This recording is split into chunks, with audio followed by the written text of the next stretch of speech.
பறவை கூட்டங்களே பாசத்தின் மொழியை கேளுங்கள். அண்ணன் என்ற சொந்தமே அன்னையானதை பாருங்கள்.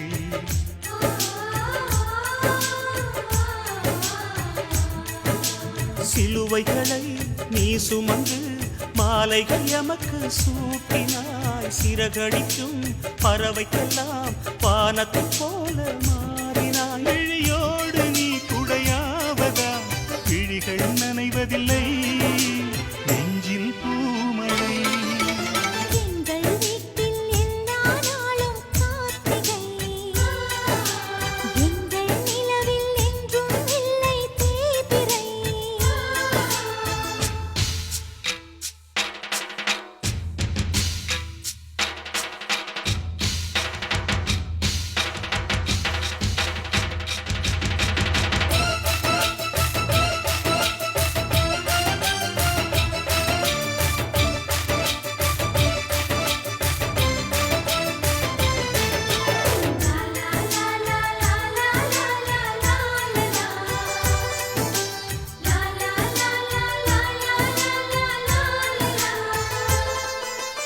எங்கள் சொந்தம் பார்த்தா